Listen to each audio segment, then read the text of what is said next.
Assalamualaikum warahmatullahi wabarakatuh.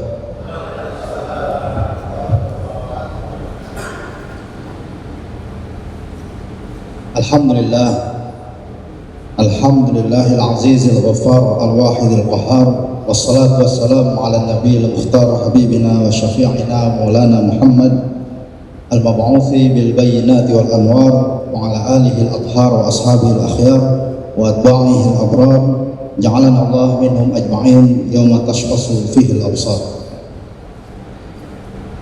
Yang saya hormati Ibu Rektor, Bapak-bapak, Ibu-ibu dosen, saya sangat berbahagia pada pagi hari ini dapat datang lagi berkunjung ke universitas yang megah ini. Namun karena katanya kata Ibu Rektor kalau di Riau ini mesti berpantun, saya harusnya pantun ini diucapkan tadi. Saya buka dengan pantun dulu sedikit. Buah durian baunya harum, di musim hujan banyak yang runtuh. Saya ucapkan Assalamualaikum warahmatullahi wabarakatuh.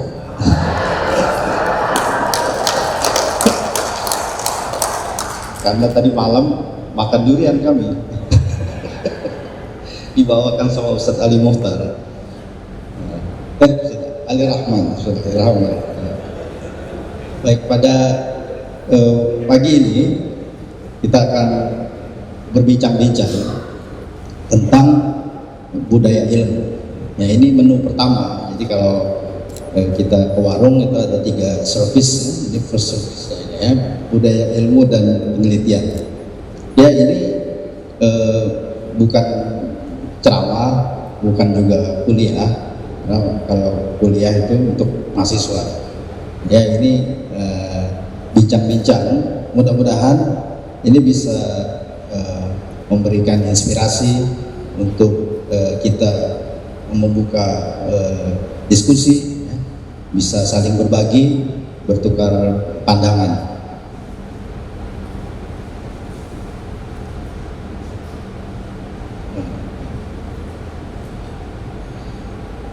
Pada tahun 2008 saya dapat undangan dari Islamic Center di New York. Islamic Center di New York itu ada 2, ada yang baru di Jalan 96 96th Street, itu yang besar masjidnya, kira-kira mungkin ya 3 kali ruangan ini. Terus ada Islamic Center yang lama, itu di 72nd Street di Manhattan ya, di New York City. Jadi New York itu sebenarnya provinsi, kalau sana negara bagian. Saya dulu waktu baru-baru datang saya bilang New York City, kata mereka no, it's not city, it's city, city, New York City. Kalau city, Siti Nurhaliza.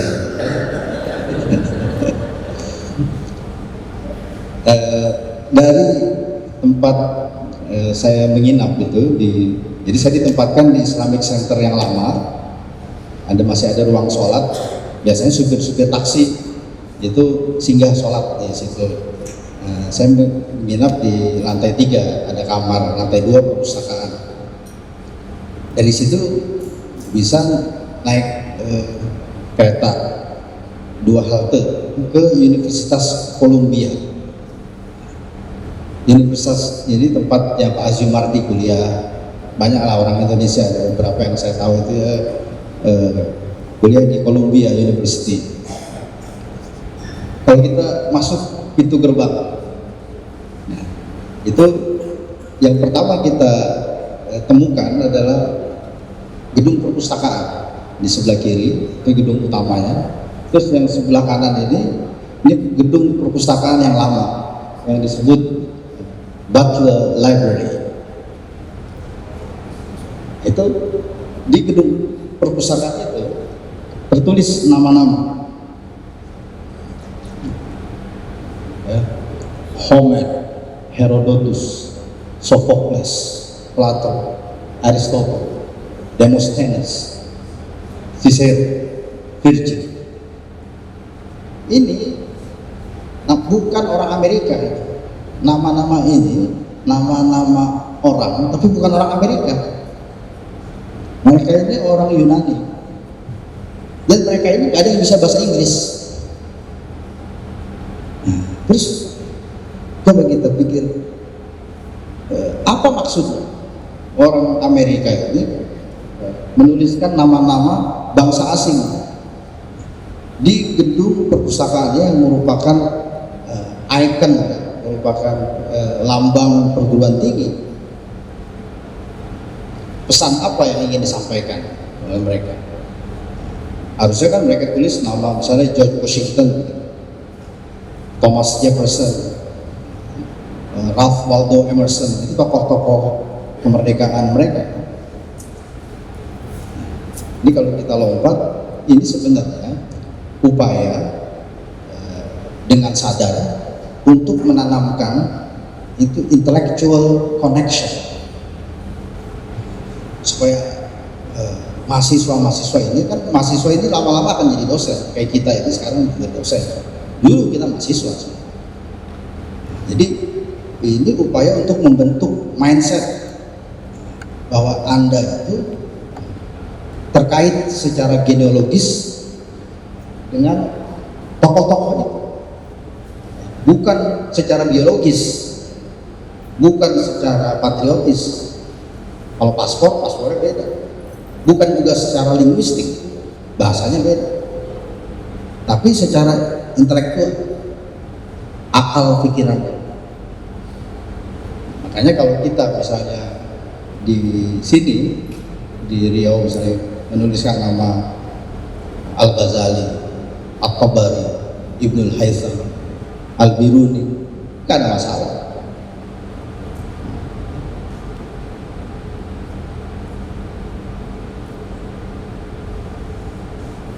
Cuma sikap kebanyakan kita ya di tanah air ini kadang-kadang tidak positif. Misalnya sering kita dengar, "Alah, nggak usah lah bernostalgia." Nah, yang Anda sebutkan itu kan dulu, sekarang mana? Gitu ya. Di seminar di Palu, Universitas Tadulako, salah seorang dosen itu melontarkan pertanyaan begini, sudah kita presentasi, ada dialog kan, ditanya, "Oke Pak, kalau orang Islam memang hebat-hebat gitu, terus kenapa tidak ada orang Islam yang meraih hadiah Nobel? Kecuali katanya itu satu itu sharing." Nah gitu ya. Jadi itu dijadikan alasan untuk rendah diri. Tidak ada gunanya mengungkit-ungkit.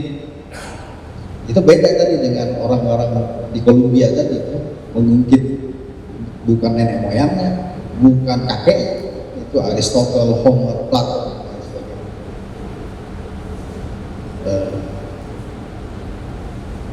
Kalau kita coba merenung sebenarnya, dan usia kita adalah sebenarnya usia yang pantas sepatutnya ya, kita bukan sekedar menjalankan rutinitas, mengulang-ulang apa yang kita lakukan selama puluhan tahun tanpa kita pikirkan. Tadi malam itu dengan guru-guru saya sampaikan tuh kata-kata Socrates yang terkenal itu ya, diterjemahkan ke dalam bahasa Inggris begini, "A life unthought is a life unworth living." Hidup yang tidak dipikirkan adalah hidup yang tidak perlu diteruskan. Hidup sebagai dosen, bangun pagi, sarapan, ini sudah sholat lah ya, sarapan, dan pergi ke kampus ngajar, selesai sore pulang, terus begitu puluhan tahun. So what? Kalau kita renungkan, kita lakukan itu ada konteksnya. Apa yang kita hasilkan itu juga ada konteksnya. Ilmu pengetahuan itu tidak muncul, tidak berada di ruang hampa. Konteks itu ada konteks yang jelas, konteks sosial, ya konteks saintifik sudah tentu. Ilmu itu ada komunitasnya. Kemudian konteks sosial, konteks politik juga. Bagaimana kebijakan-kebijakan pemerintah itu mempengaruhi juga apa yang terjadi, misalnya pembubaran DIPI, berubah jadi BRIN. Itu semua konteks ini yang didiskusikan dalam namanya disiplin sociology of knowledge, sociology of science.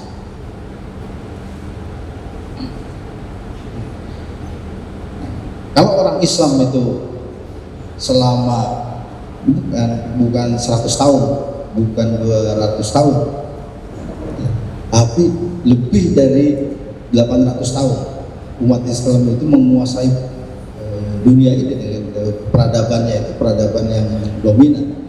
Cuma kalau kita nggak tahu itu karena kita gelap, kita tidak punya informasi. Orang-orang yang menggali seperti Profesor Franz Rosetta, ini udah meninggal, profesor di Universitas Yale, dia mengatakan peradaban Islam itu peradaban ilmu. Tapi yang orang Islam ini, Nasir Hamid Abu Zaid ini orang Mesir, ini tipikal mental orang Islam zaman sekarang ini, mental orang kalah. Dia mengatakan peradaban Islam itu peradaban teks, peradaban Islam itu misalnya peradaban mimpi, kayak gitu ya. Kalau orientalis seperti Samuel Zwemer, ya kita maklum, nah, dia bukan orang Islam, dia Yahudi, dia anti-Islam, dia menjelek-jelekan Islam, mengatakan peradaban Islam peradaban pedang, orang Islam itu kerjanya perang. Nah, itu mengerti kita. Tapi kalau kita ke Andalusia, kita ke Spanyol, kita heran, masa orang perang bisa membangun istana yang megah? Masa orang perang bisa menulis buku berjilid-jilid? Bisa. Jengis Khan, kalau Jengis Khan perang itu ya nggak bisa menulis buku Jengis Khan.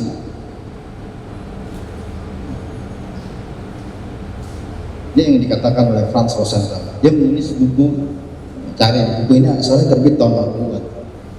There is no other concept that has been operative as a determinant of Islamic civilization in all its aspects to the same extent as ilm, knowledge. Tidak ada satupun konsep yang paling berpengaruh dalam membentuk peradaban Islam selain konsep ilmu. Ini konsep yang sentral, konsep yang fundamental. Jadi Franz Rosetta bilang, saya tidak pernah mempelajari peradaban Cina, jadi saya nggak berani bicara esensi peradaban Cina itu apa. Tapi karena saya, kata dia, sudah mempelajari puluhan tahun Islamic civilization, ini adalah satu-satunya peradaban yang driving force-nya itu adalah ilmu.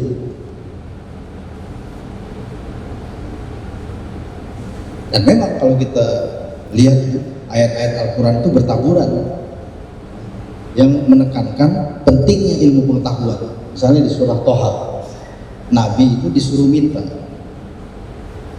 Waqul Rabbi zidni ilma.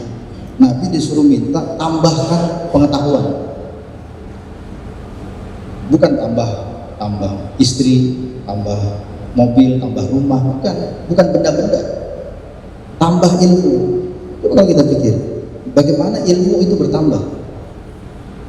Jadi kalau beras bertambah 1 karung jadi 2 karung. Nah, kalau mobil, punya 1 mobil cukup misalnya 1 garasi. Kalau punya mobil 3, garasinya harus tambah. Tapi kalau ilmu, ketika ilmu kita masih sedikit, kepala kita segini. Ketika ilmu kita jadi banyak, kepala kita tidak mengembang. Jadi yang disuruh oleh Allah Subhanahu wa taala itu minta sesuatu yang abstrak. Baru di abad ke-18 Francis Bacon itu yang kata-katanya dikutip sama Batman, ya. Batman seri yang kedua itu, ya, yang berkata bukan Batman itu, tapi musuhnya Batman. Itu kan di akhir film Batman itu musuhnya bilang gitu, knowledge is power, knowledge is power.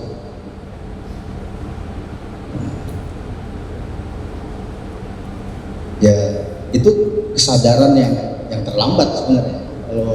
Kalau orang Islam itu sudah sejak awal ditanamkan kesadaran itu sebenarnya.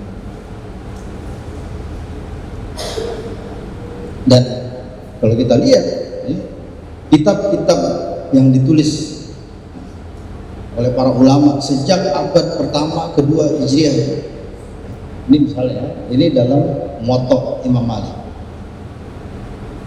Kitabul Ilm. Kemudian dalam Musnad Imam Syafi'i ada bab khusus Kitabul Ilm yang mengumpulkan hadis-hadis tentang belajar, mencari ilmu, mengajarkan ilmu, menyebarkan ilmu, mengembangkan ilmu.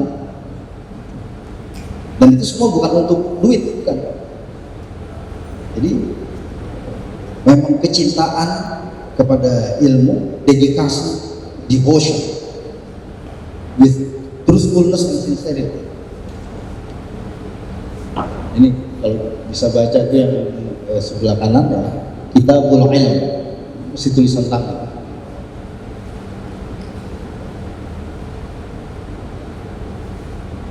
Di Sahih Bukhari begitu dikumpulkan oleh beliau hadis-hadis Rasulullah yang bicara tentang ilmu.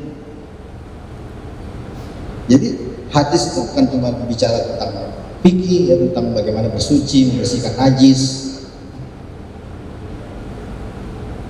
Di Sahih Muslim juga Kitabul Ilm.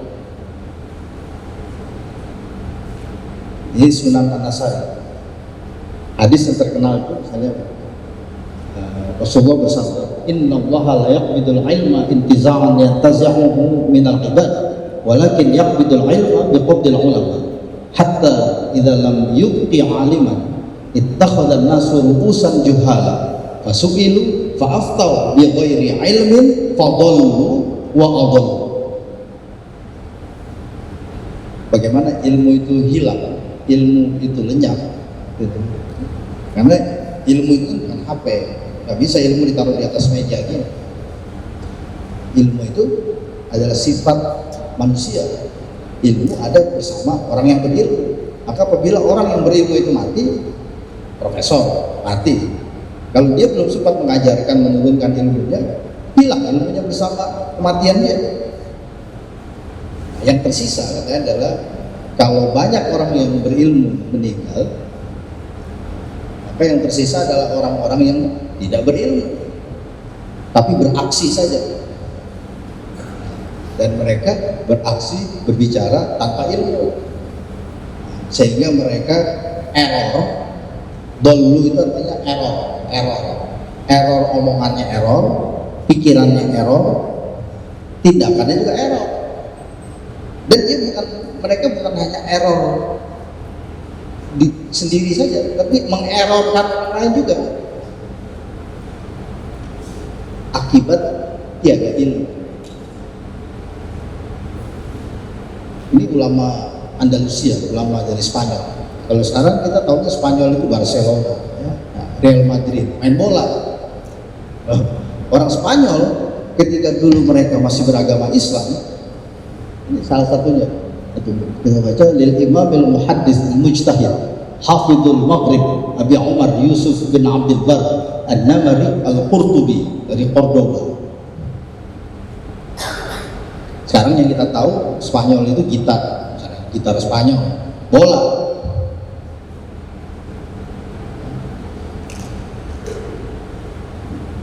Jadi ini wajilid kitab ini bicara tentang ilmu tadi, Jami'u Bayanil Ilmi wa Fadlihi.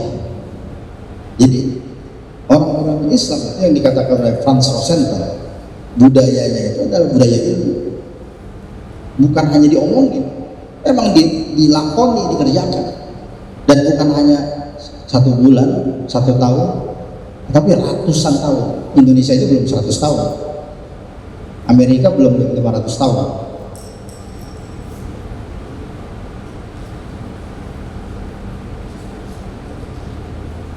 Ini bukan hadis, ini kata-kata Sayyidina Ali yang terkenal ya. Jadi Sayyidina Ali itu orang miskin. Ada ceritanya kan, beliau dapat uang. Sayyidina Ali itu kalau nggak punya uang, dia pergi ke kebun kurma.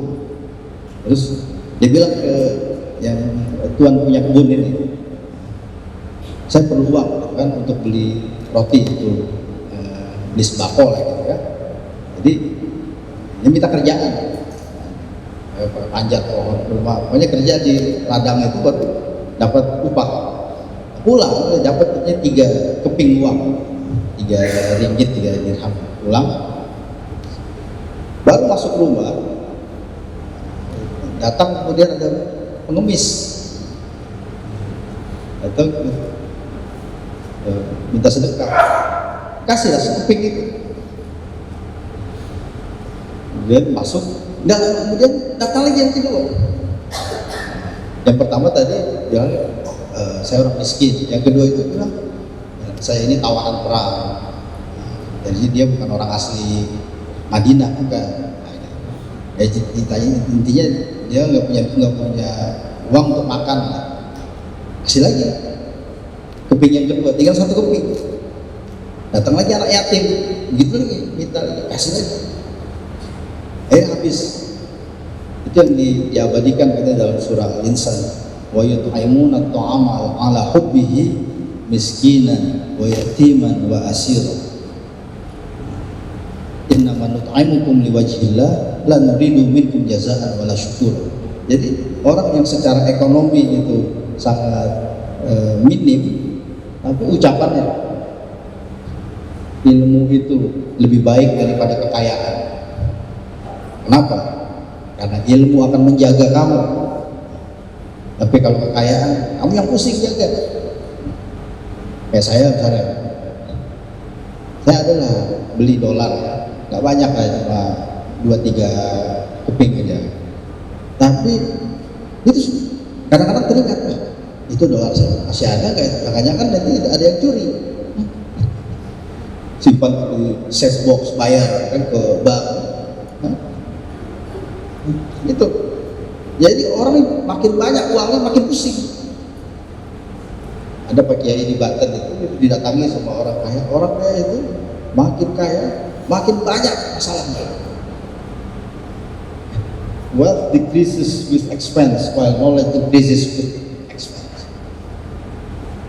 Kalau ilmu kita sharing, kita bagikan, malah bertambah kedalamannya. Semakin kita ajarkan, kita rasakan semua sebagai guru, sebagai dosen.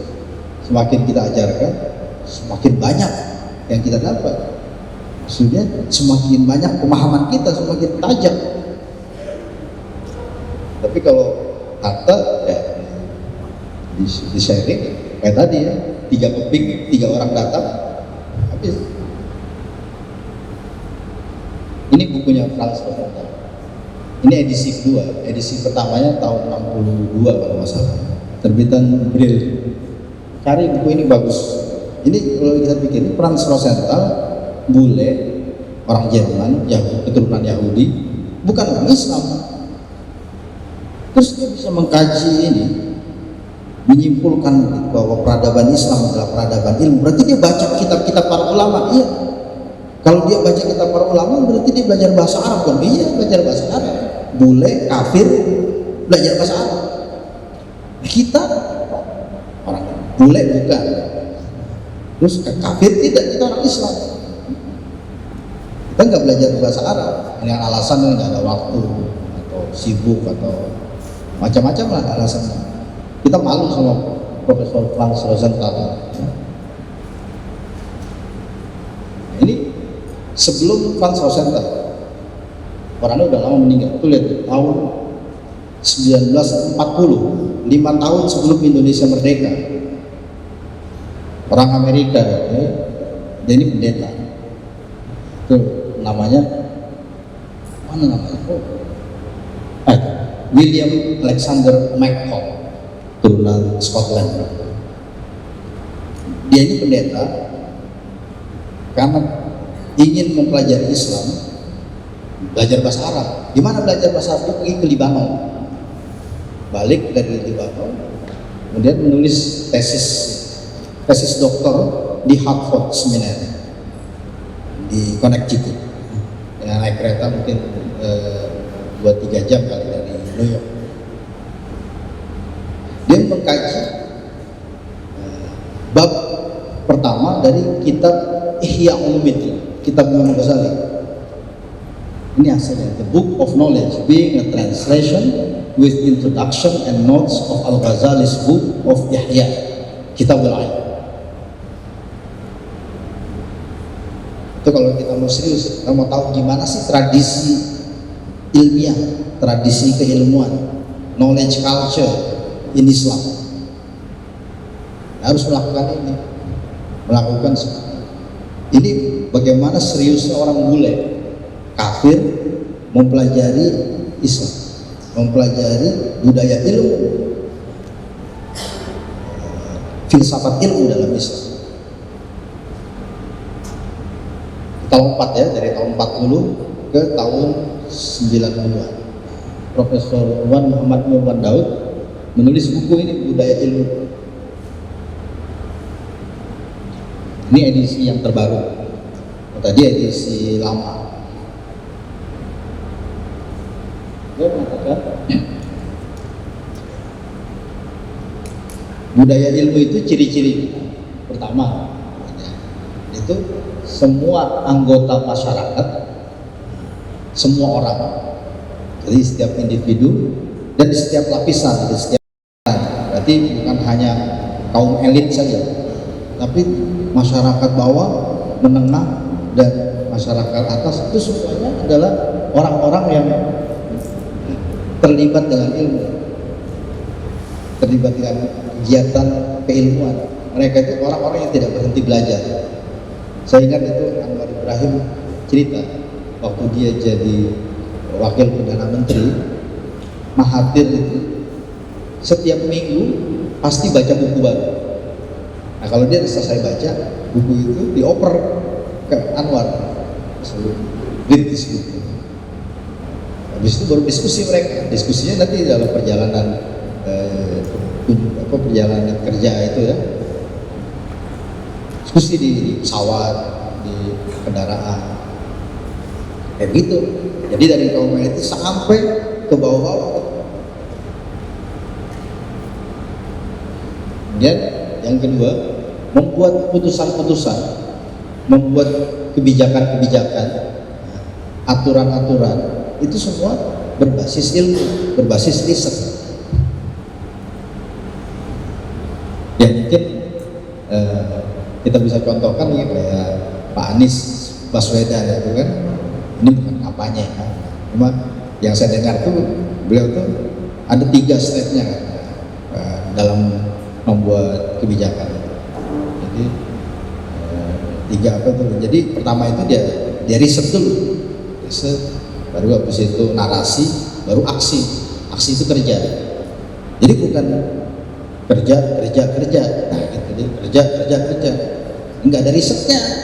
Harusnya kan riset dulu, cari tahu dulu, buat analisis dulu, baru habis itu ya, narasi diwacanakan ya, supaya dapat dukungan, supaya kebijakan itu tidak hanya didukung tapi bisa dipahami dan bisa, karena kan yang melaksanakan orang banyak, ada partisipasi di situ. Terus yang ketiga itu baru aksi. Jadi ketika aksi langsung bisa terasa efek. Nah, itu contoh kalau kita mau menerapkan budaya ilmu. Yang ketiga kata beliau, masyarakat yang berbudaya ilmu itu menghargai orang yang berilmu. Nah ini ya, contoh yang beliau sering kasih itu. Ini juga contoh yang disebut oleh Ustaz Hasan Latif kan? Nah katanya Ustaz Hasan Latif penceramah itu kan, Dia bilang, kata Ustaz dasar satu, bapak-bapak, ibu-ibu ini di Sulawesi ngundang katanya penyanyi dangdut karena untuk pesta perkawinan anaknya, ngundang artis dangdut katanya, wow, mau bayar puluhan juta. Dia bilang, sekalinya dia katanya ngundang Ustaz gitu, dikasihnya 50.000 gitu, cuma untuk gojek. Habis itu dengan pisang satu sisir gitu. Kata Ustaz, itu contoh masyarakat kita yang jauh dari budaya ilmu itu. Dan ini konsep Nobel Prize. Alhamdulillah kalau di dunia Islam itu ada kan Malik Faisal Award gitu ya. Jadi anak-anak kita, saudara-saudara kita yang sungguh-sungguh mencari ilmu itu harus diapresiasi. Itu kata beliau ciri budaya ilmu itu yang ditunjukkan juga oleh para penguasa Muslim selama berabad-abad itu.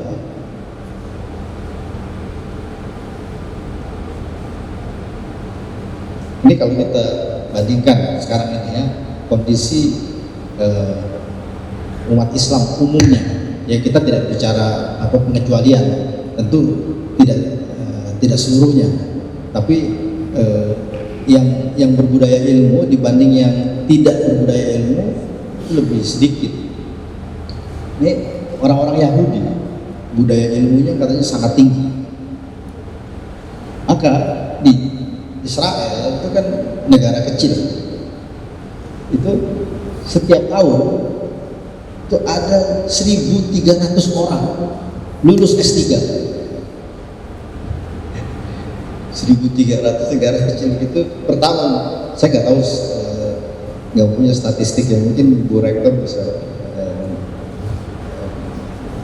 cari tahu gitu kan.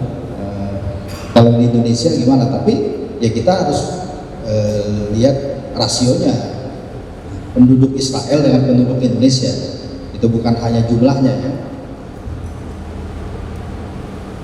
Katanya ya, di yang poin kedua, many Israeli parents are willing to sacrifice their own personal comforts and financial resources to provide their children with the highest level of education possible. Orang-orang Yahudi mau melarat, mau hidup susah, berkorban demi anaknya. Jadi lebih baik dia yang susah tapi anaknya bisa sekolah daripada dia senang.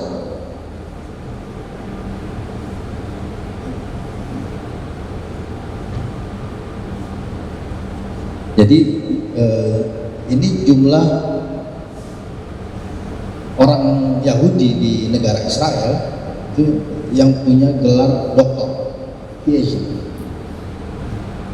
dari 8.300.000 orang itu jumlah PhD-nya ada 30.000. Kalau kita bandingkan ya jumlah dokter di Indonesia, ini data tahun 2014 ya, 8 tahun yang lalu ya, itu 3.500 dengan jumlah penduduk 270 juta. Israel penduduk cuma 8,3 juta, jumlah dokternya ada 30.000.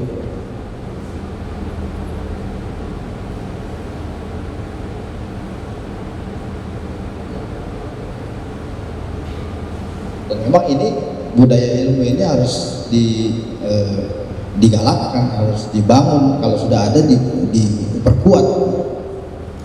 Tapi sekarang ini kan memang apalagi generasi milenial, aduh sangat memprihatinkan.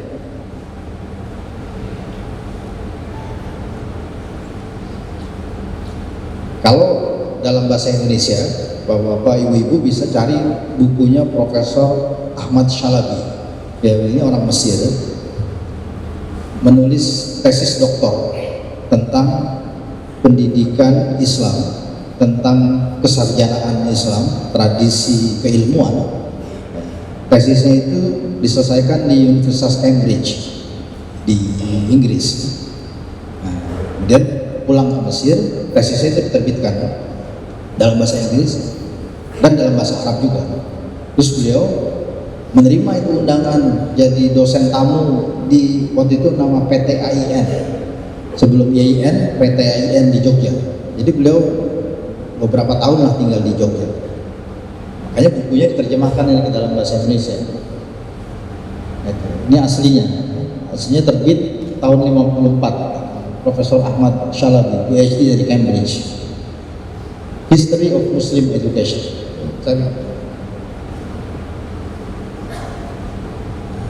Ini buku ini tidak hanya berisi doktrin-doktrin, maksudnya kayak tadi kalau hadis-hadis saja.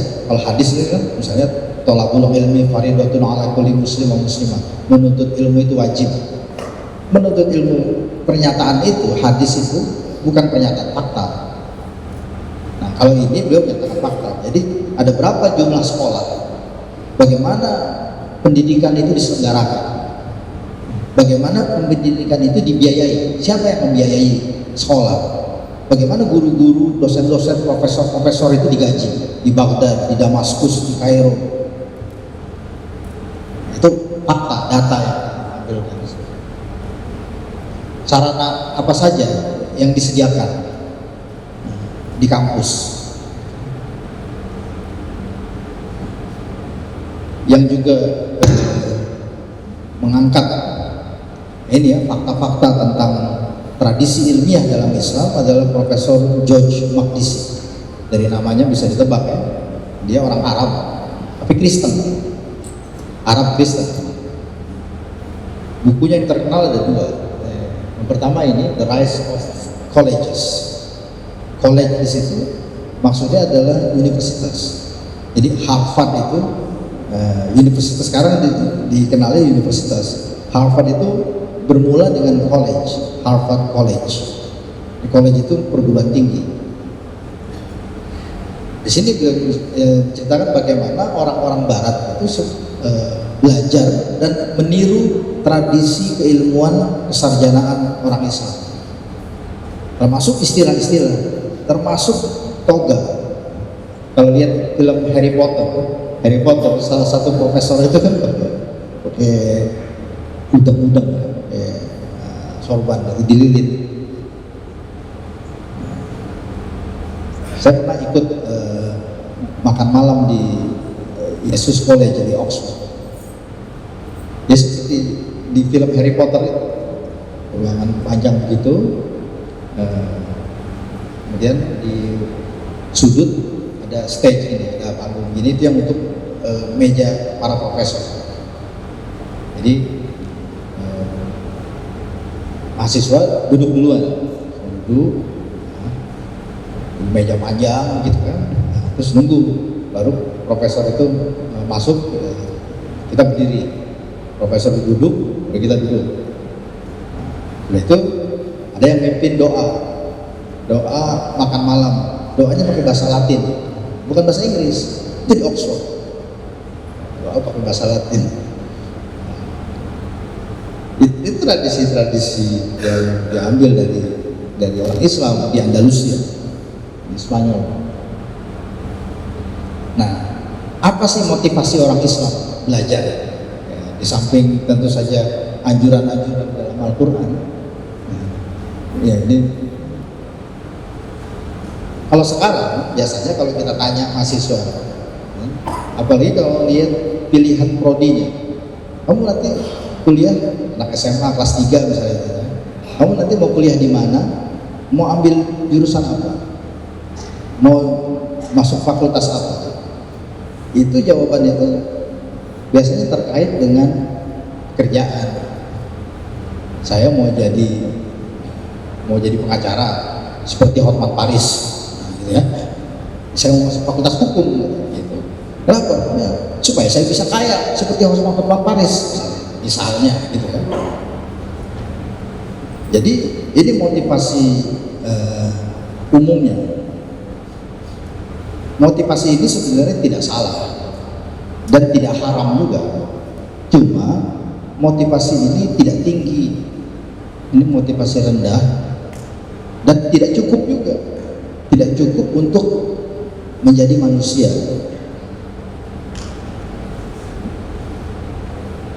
Motivasi yang sedikit lebih tinggi adalah ini. Ya, saya bukan kuliah,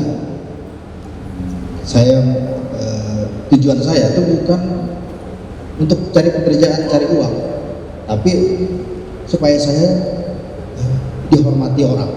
Ada gitu. Sebab orang yang bersekolah dengan orang yang tidak bersekolah beda, bertitel dengan tidak bertitel beda.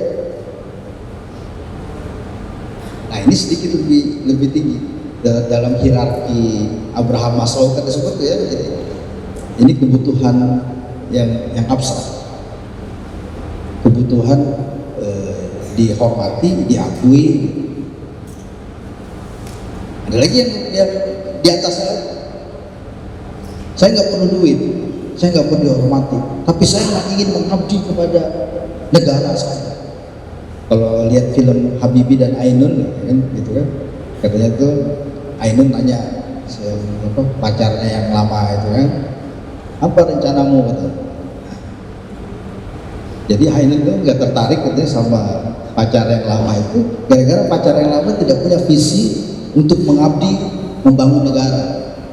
Nah, Habibie yang punya itu, ini visi yang lebih tinggi. Ada yang lebih tinggi lagi dalam standar sekuler, ya. Ini tanpa bicara agama. Saya ingin mengabdi untuk kemanusiaan. I want to serve humanity. Wow, ya kan? Jadi, saya nggak peduli. Saya kerja di mana, saya dapat gaji berapa, saya nggak peduli. Yang penting saya bisa mengabdi untuk kemanusiaan.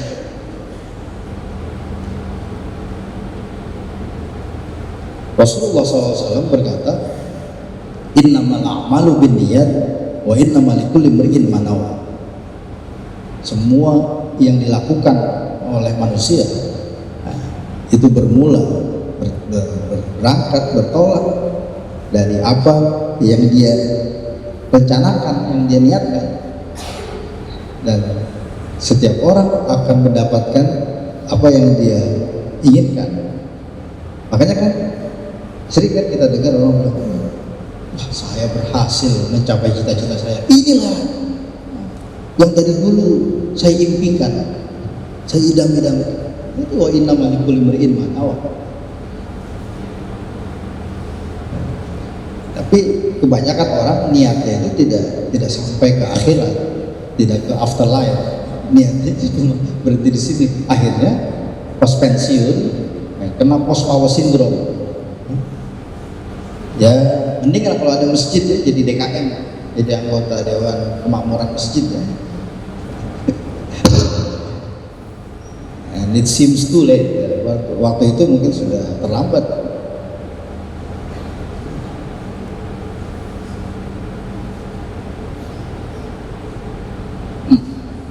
Imam Al-Ghazali dalam kitab Bidayatul Hidayah itu di halaman pertama beliau mengatakan begini, in kunta taqsudu bi talabil ilmi al munafasah wal mubah wa taqaddum ala al-qur'an wa istimalata wujuhin nas ilaika wa jam'a hutamid dunya fa anta sa'in fi hadmi dinika wa ihlaki nafsika wa bai'i akhiratika bidunyaka fa safaqatuka khasirah wa tijaratuka ba'ir wa mu'allimuka mu'inun laka ala isyanika wa syarikun laka fi khusranika wa huwa kaba'i'i sayfi min qati'i tariq. Saya terjemahkan pakai bahasa Inggris karena saya khawatir bahwa Bapak Ibu nggak paham bahasa Indonesia. Maksudnya kata Imam Ghazali, ini terjemahan bebas.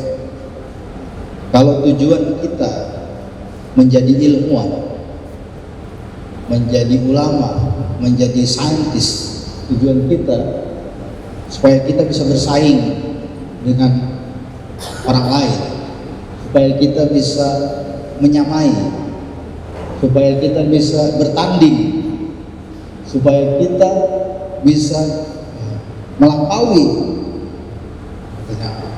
orang-orang lain, atau supaya kita jadi terkenal,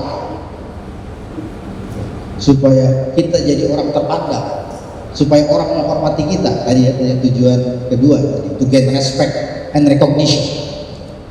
Atau tujuannya tujuan yang lebih rendah, yang paling bawah, atau tujuannya supaya Anda bisa dapat kerja, dapat uang, bisa kaya, bisa beli ini, bisa beli itu, bisa hidup senang. Maka engkau sesungguhnya sedang berjalan untuk menghancurkan agama dan menghancurkan diri dan menjual akhiratmu dengan menjual akhiratmu dengan duniamu. Bisa kita balik, membeli dunia dengan akhirat. Kan kalau kita beli sesuatu itu ada harganya. Kita mau punya mobil itu mau saya miliki, boleh, harus ditukar pakai apa? Tukar pakai uang. Nah, kalau mau dapat kebahagiaan di akhirat, nah itu kan harus dibeli. Nah ini enggak, dibalik. Mau hidup senang di dunia, dibayar pakai akhirat, maka engkau pasti akan rugi. Dan pertukaran, ya kan, tukaran tadi ya, jual beli itu juga jual beli yang rugi. Dan yang paling parah, dosenmu, profesormu, guru-gurumu itu ikut dosa, jadi punya andil dalam kerusakan, kehancuran. Berarti kalau kita sebagai dosen, terus murid kita, alhamdulillah mahasiswa kita hancur, kita kena juga dosanya.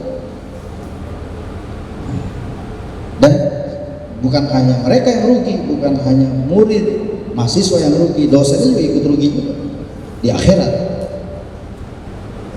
Dan dosen itu, profesor itu, guru itu jadi seperti tukang pedang menjual pedang kepada perampok. Jual pedang kepada perampok. Kalau jual pedang kepada pejuang, Khalid bin Walid, dapat pahala. Jadi jual pedang kepada perompak.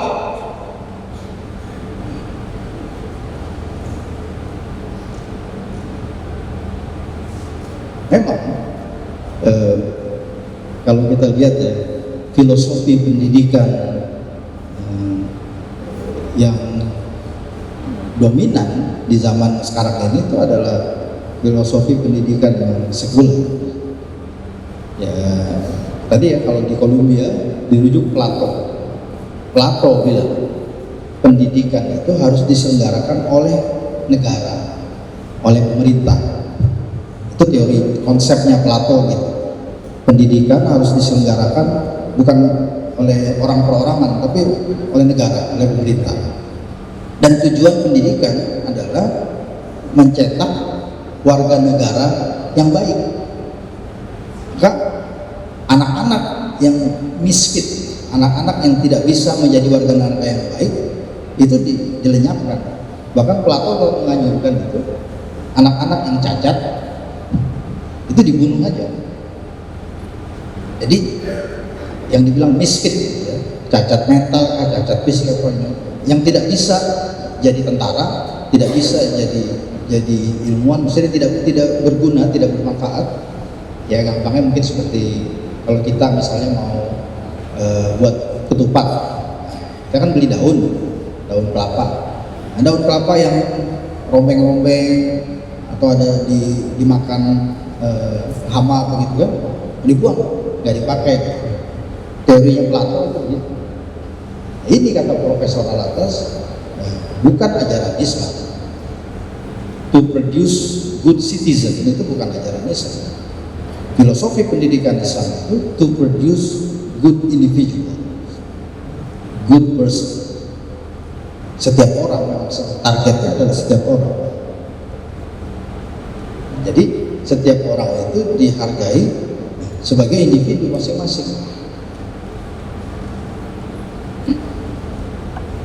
Dan kalau sistem pendidikan dan filosofi pendidikan yang ada itu tujuan-tujuan yang tadi disebutkan, tujuan material, tujuan finansial, atau tujuan duniawi, itu yang di sebelah kanan, yang abstrak sekalipun, supaya bermanfaat bagi bangsa dan negara, nah itu masih di sebelah kanan.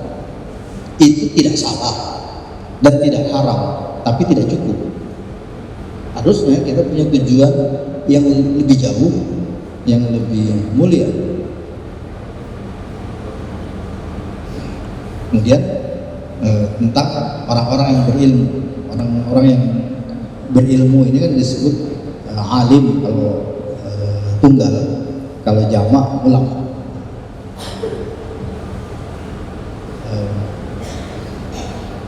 Para ilmuwan muslim ini setelah kita bicarakan keahliannya, artinya terlepas dari spesialisasi kepakaran masing-masing, ada ciri-ciri yang dominan. Yang pertama itu adalah ikhlas, ketulusan. Itu kalau kita baca misalnya orang-orang seperti Al-Biruni, itu dedikasinya luar biasa. Padahal hidupnya susah juga.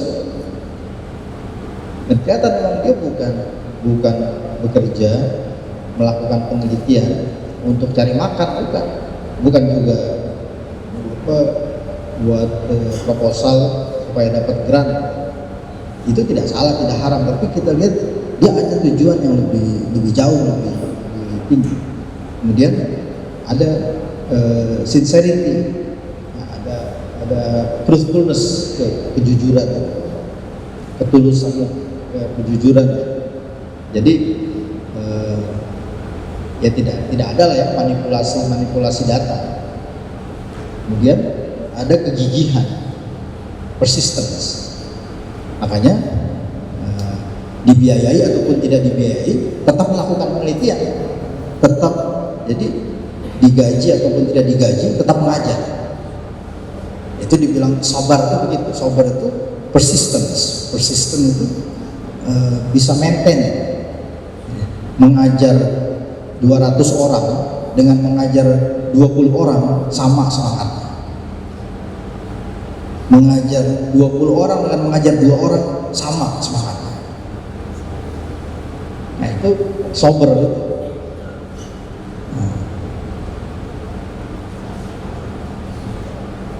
Dan ini bukan isapan jempol, bukan ngomong kosong. Nah, ini dicontohkan dan sudah dilakukan, dan sampai sekarang itu masih banyak orang-orang yang berilmu, orang-orang Islam yang menunjukkan ciri-ciri seperti itu. Nah, sifat-sifat ini yang harus kita tumbuhkan ya, pada diri kita sebagai ilmuwan dan pada mahasiswa kita, murid-murid kita. Kita tanamkan itu. Cukup 3 itu. Masalahnya ya tadi kan 3 itu sebenarnya 3 perkara yang dibutuhkan, tidak hanya di kalangan ilmuwan, di dunia pendidikan, tapi di dunia pekerjaan, perusahaan, misalnya di mana-mana dibutuhkan itu. Ketahanan, kesabaran itu, kemudian kejujuran, honesty, truthfulness, dan ketulusan. Bruce Lawrence, bulan lalu saya bertemu beliau ini fotonya foto agak lama, foto barunya dia udah makin tua. Profesor di Duke University. Saya berjumpa beliau ini di Istanbul. Dia mengatakan tentang Al-Biruni. Although he was subject like other mortals to political strictures, bukan strictures itu pembatasan, jadi nggak boleh ini, nggak boleh itu.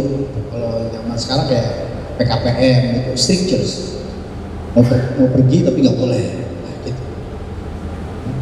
Dibatasi oleh raja, oleh sultan, and the vagaries of fate, dan nasibnya itu seringkali ya harus begini, harus begitu, nggak boleh begini, nggak boleh begitu. Al-Biruni maximize the narrow opportunities provided him, tapi dia berusaha memaksimalkan peluang yang dia punya. Ya.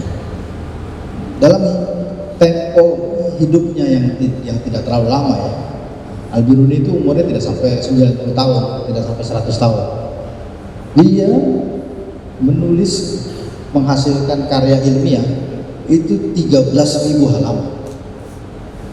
Kita kira kalau buku, kalau kita nulis buku misalnya 300 halaman, jadi berapa buku?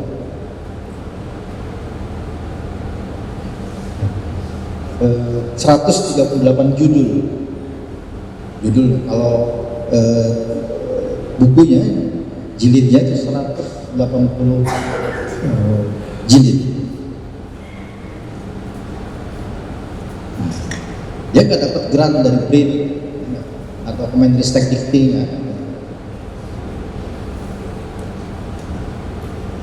ini agak panjang, ini poinnya banyak. Jadi dari Al-Qurtubi. Nah, jadi orang berilmu itu harus begini, harus begini, harus begini. Sebutkan satu persatu. Ya, ini nanti di forum pengajian aja kayak. Nah, sekarang ini bagian yang terakhir. Bagian yang terakhir ini elemen penting yang lenyap dari sistem pendidikan, dari dunia kampus. Nah, itu adalah adab, kata Profesor Alatas. Many people today have knowledge but have no adab. Adab yang beliau maksud ini bukan sopan santun. Kalau sopan ya sopan. Adab yang beliau maksud ini adalah discipline of the mind and the soul. Kata dia, sumber masalah ini loss of adab menimbulkan false leaders, pemimpin palsu. Pemimpin palsu ini memimpin di semua sektor, di semua instansi, kepala instansi. Palsu di situ maksudnya gitu kan, kalau kayak uang palsu itu kelihatannya seperti uang, tapi bukan uang, nama dolar palsu. Ini pas dicek, wah palsu. Jadi dolar palsu itu sebenarnya bukan dolar.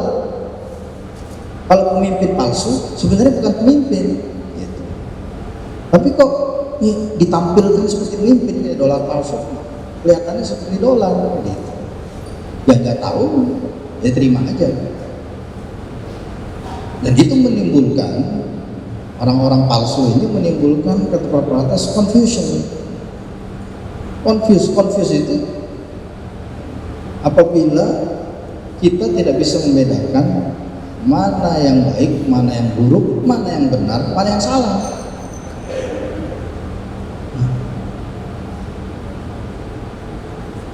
Dan akhirnya karena confuse, error. Contohnya begini, Pak Kiai di daerah Pandeglang itu kan, saya datang waktu itu sama ibu ke situ ya, berkunjung aja sih pagi-pagi gitu kan. Itu ada pesantren di Lebak, pesantren Latarsa itu daerahnya namanya Cipanas. Jadi banyak orang dari Sumatera katanya, dari Sulawesi, dia nyari mau pesantren itu, dia masukin lah ke Google Map pesantren itu, alamatnya Cipanas. Sama Google Map diarahkan ke puncak, Cipanas juga puncak. Itu disebut confuse. Jadi confuse itu tidak bisa membedakan antara dua Cipanas, Cipanas yang di Banten dengan Cipanas yang di Puncak. Karena dia confuse, akhirnya error itu salah jalan. Harusnya kan dia dari Jakarta dia ke Banten, tapi dia malah ke Jawa Barat, ke Puncak. Jadi gara-gara confuse, error itu salah bertindak, salah berbuat, salah membuat kebijakan, salah jalan, dan akhirnya hasilnya. Dan ini muter-muter lagi gitu.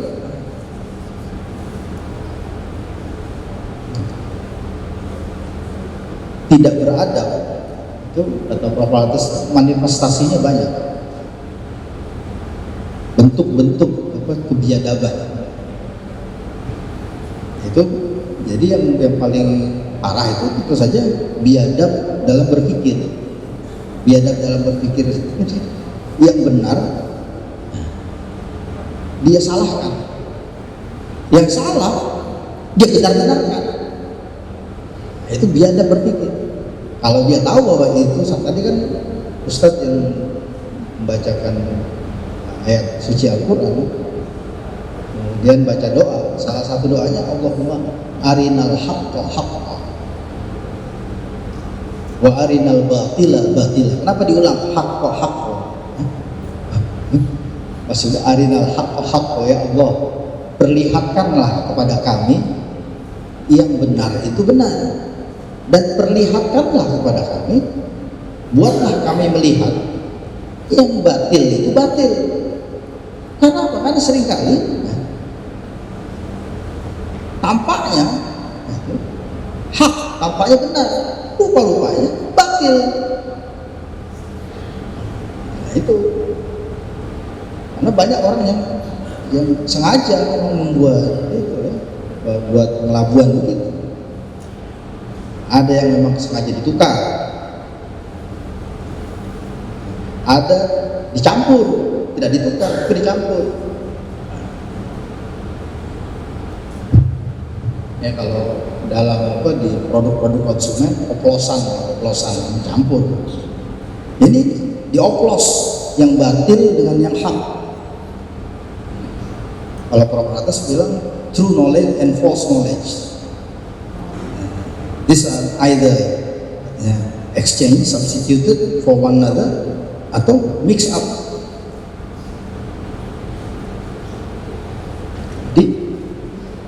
Ini contoh tiada adab. Sopan ya sopan, pagi Pak, sopan. Jadi adab yang dimaksud bukan sopan santun. Jadi kebiadaban yang dimaksud adalah kebiadaban akal pikiran, kebiadaban tindakan, kebiadaban kebijakan, kebiadaban pikiran. Korupsi itu tindakan biadab. Ini kan dia pun berpendidikan. Aneh kan itu seperti Prof. Atas. Ini orang berpendidikan, bukan nggak sekolah. Dia bisa masuk ke Ditjen Pajak, bisa lolos jadi PNS, itu dia sekolah, lulus tes CPNS.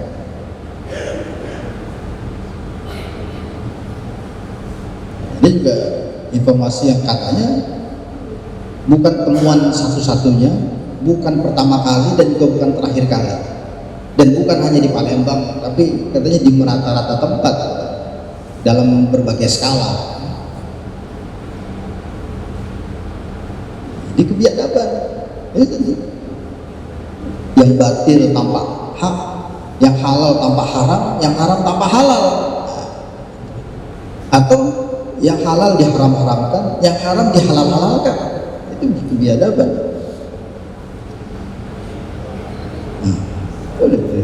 Pendidikan. Jadi orang berpendidikan, itu kan dibilang Prof. Atas. Many people have knowledge, have education, but have no adab. It is something strange. Orang Afrika sampai nangis.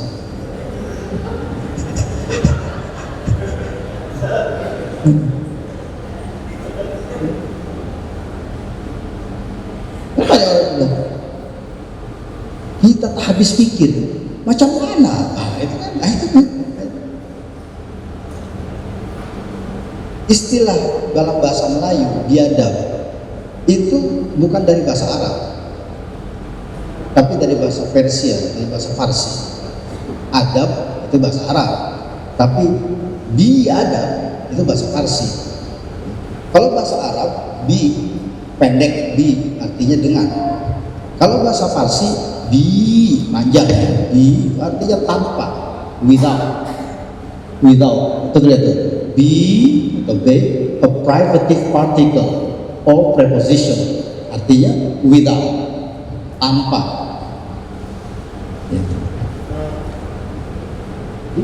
Be adab itu berarti tanpa adab. Maka yang merumuskan Undang-Undang Dasar dan Pancasila, tokoh-tokoh pendiri Republik ini itu sudah betul, sudah hebat. Filosofi negara kita itu sudah benar.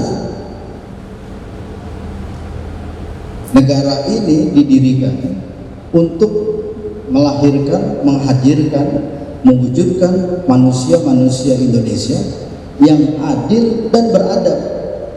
Cuma muskilahnya ini, adilnya ini adil menurut siapa? Menurut MK.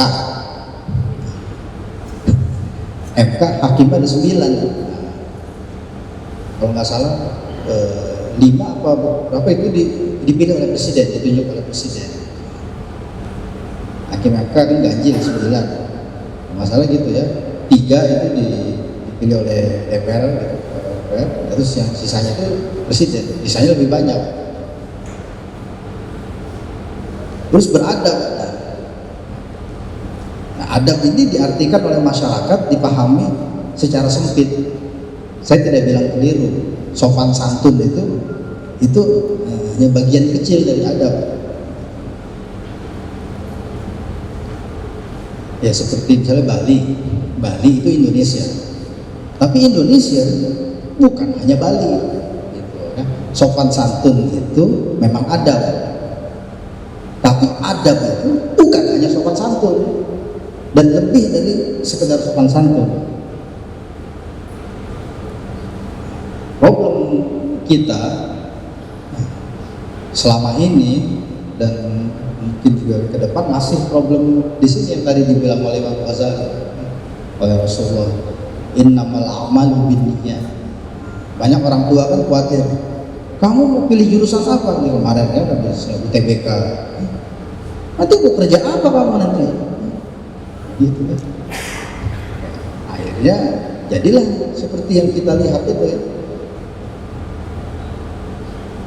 Imam Ghazali mengatakan, apabila motifmu menjadi ilmuwan demi memperoleh harta dunia dan menumpuknya, atau berbangga-bangga di hadapan teman-temanmu, kolegamu, masyarakat, maka celakalah engkau, sungguh celaka. Rasulullah kan sering berdoa ya di dalam hadis, Allahumma inni a'udzubika min ilmin la yanfa'. Ya Allah, aku berlindung kepadamu dari ilmu yang tidak bermanfaat. Berarti ada ilmu yang bermanfaat dan ada yang tidak bermanfaat. Beliau tidak bicara jurusan prodi, bukan prodi yang bermanfaat dengan prodi yang semua prodi bermanfaat. Belum. Ilmu yang bermanfaat, prodi apapun, adalah ilmu yang membuat kita bertambah takut kepada Allah, membuat mata hati kita semakin tajam terhadap kekurangan-kekurangan, kesalahan, aib-aib kita, menambah pengetahuan kita, ma'rifat kita dengan menyembah Allah, mengurangi keinginan kita, kerakusan kita. Bukan keinginan ini, bukan kebutuhan. Kalau kebutuhan jelas kita butuh makan. Keinginan, kalau keinginan itu tidak terbatas. Sudah punya mobil, satu, beli lagi, jadi 2. Udah 2 terus beli lagi. Untuk apa Pak beli lagi? Nah itu kan Avanza. Saya mau yang keren sedikit lagi. mobil yang pintu 2. Terus begitu kan. Sultan Brunei bangun istana, kamarnya ada 120. Apakah tiap malam dia pindah-pindah kamar? Dan enggak. Sultan Emirat punya koleksi mobil-mobil mewah sport, Lamborghini, Ferrari, Maserati, ada puluhan. Nah, itu bukan kebutuhan, itu keinginan.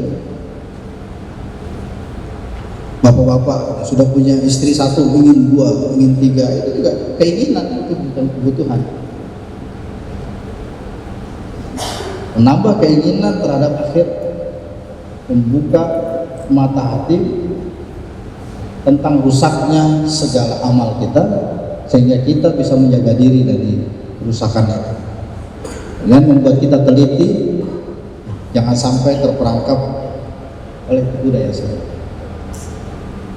Jadi makanya Prof. Alatas mengatakan ya, pendidikan yang merupakan rangkuman dari kegiatan keilmuan tadi, budaya ilmu.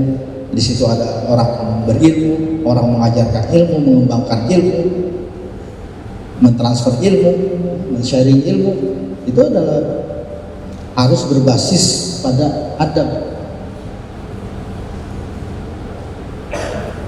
Jadi saya lihat di depan masjid itu ada abang ini yang harus dipahami. Kalau kita memang orang-orang yang bertuhan, itu sila yang pertama itu, orang-orang yang robbani, orang-orang yang berkata la ilaha illallah. Baik, saya rasa mungkin cukup sampai sini ya. Kita bisa ada dialog. Terima kasih atas perhatiannya. Saya kembalikan ke moderator. Assalamualaikum warahmatullahi wabarakatuh. Waalaikumsalam warahmatullahi wabarakatuh.